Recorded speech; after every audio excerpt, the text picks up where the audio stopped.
ప్రాచీన శాస్త్రీయ అత్యాధునిక వైద్య విధానాలను వినూత్నంగా ఒకే గొడుగు కింద అందుబాటులోకి తీసుకొచ్చింది మెడి9 ఇంటిగ్రేటెడ్ మెడికల్ సిస్టమ్. తెలంగాణలో త్వరలోనే స్థానిక సంస్థల ఎన్నికలు జరగనున్న నేపథ్యంలో సీఎం రేవంత్ రెడ్డి కీలక నిర్ణయం తీసుకున్నారు.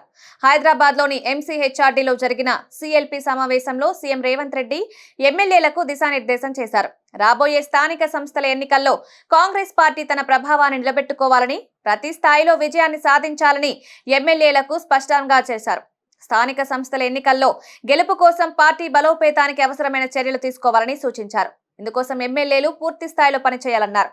ముఖ్యంగా గ్రామాల్లో కాంగ్రెస్ బలాన్ని పెంపొందించేందుకు కృషి చేయాలన్నారు. గ్రామీణ ప్రాంతాల్లో అధిక సంఖ్యలో ఏకగ్రీవాలు సాధించే బాధ్యత ఎమ్మెల్యేలదని రేవంత్ రెడ్డి స్పష్టం చేశారు. ఎన్నికలకు ముందు ప్రజలకిచ్చిన హామీలు అమలుకు నిదర్శనంగా అభివృద్ధి పనులు వేగవంతం చేయాలన్నారు.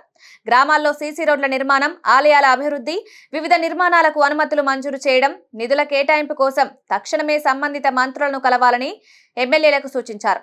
స్థానిక సంస్థల పదవుల్లో బీసీలకు 42% రిజర్వేషన్ కల్పించేందుకు చర్యలు తీసుకోవాలన్నారు. ఇది పార్టీ సిద్ధాంతాలకు అనుగుణంగా ఉండేలా బీసీ వర్గాలకు న్యాయం జరిగేలా చూడాలన్నారు.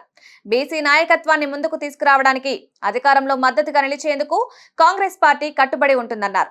ఈ ఎన్నికల్లో విజయమే లక్ష్యంగా కొత్త, పాత నేతలు సమన్వయంతో పనిచేయాల్సిన అవసరం ఎంతైనా ఉందన్నారు. పార్టీ నేతలు, క్యాడర్ అందరి ఒకే తాటిపై నిలిచి పనిచేస్తే కాంగ్రెస్ ప్రభుత్వం మరింత బలపడుతుందని అభిప్రాయపడ్డారు. రాబోయే స్థానిక సంస్థల ఎన్నికల విజయమే కాంగ్రెస్ ప్రభుత్వం అధికారంలో మరింత దృఢంగా నిలిచేలా చేస్తుందని, ప్రతి నియోజకవర్గ స్థాయిలో సమర్థవంతమైన ఎన్నికల ప్రణాళికలు రూపొందించాలన్నారు. ప్రభుత్వ పథకాలను గట్టిగా ప్రచారం చేయాలని ఎమ్మెల్యేలకు సూచించారు.